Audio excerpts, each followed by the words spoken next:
आजमगढ़ में ओवैसी की धमाकेदार एंट्री कई लोगों का समीकरण बिगाड़ देगी। इसका नुकसान सपा और बसपा दोनों खो रहा है। इस जिले की 2 सीटों पर ओवैसी की पार्टी काफी मजबूती के साथ लड़ रही। इनमें एक सीट पर सपा को तो एक सीट पर बसपा को ज्यादा नुकसान पहुंच रहा है। साथ ही ओवैसी के कारण फायदा भाजपा को पहुंच रहा है। विधानसभा के इस चुनाव के शुरुआती दौर में ओवैसी को यह कहकर खारिज किया जा रहा था वह भाजपा के एजेंट है और भाजपा को लाभ पहुंचाने के लिए हैदराबाद से यहां चुनाव लड़ने के लिए आए हैं। यह अलग बात है कि जैसे जैसे उनकी सभाएं होती गई वह लोगों के दिल में उतरते चले गए।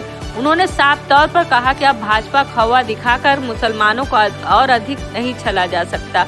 ओवैसी ने यह भी कहा कि भाजपा खौवा दिखाकर 20% मुसलमानों को वोट लिया गया और 12% यादवों और 13% दलितों ने खुद को मुख्यमंत्री बनाने का काम किया।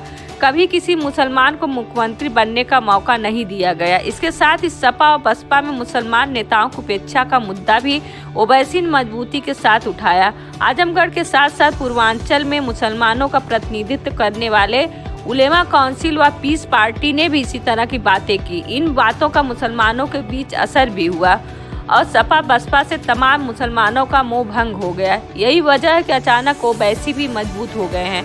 ओवैसी के लिए सोने पर सुहागा यह हुआ कि मुबारकपुर के मौजूदा लोकप्रिय विधायक शाह आलम उर्फ गुड्डू जमाली को सपा और बसपा ने टिकट नहीं दिया। ऐसी स्थिति में वह ओवैसी की पार्टी का टिकट लेकर मैदान में कूद गए।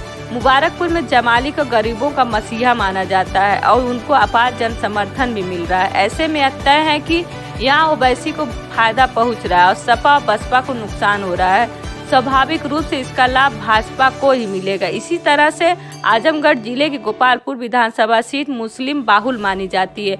यहाँ से ओवैसी ने तेज-तर्रार नौजवान नेता अब्दुल्ला को मैदान में उतारा है। अब्दुल्ला को भी अपार जन समर्थन मिल रहा है। इसका भी लाभ यहाँ पर भाजपा को ही मिलने जा रहा है। इसके साथ ही 10 विधानसभा क्षेत्रों वाले आजमगढ़ जिले की कई सीटों पर ओवैसी सपा व बसपा का समीकरण बिगाड़ रहे हैं।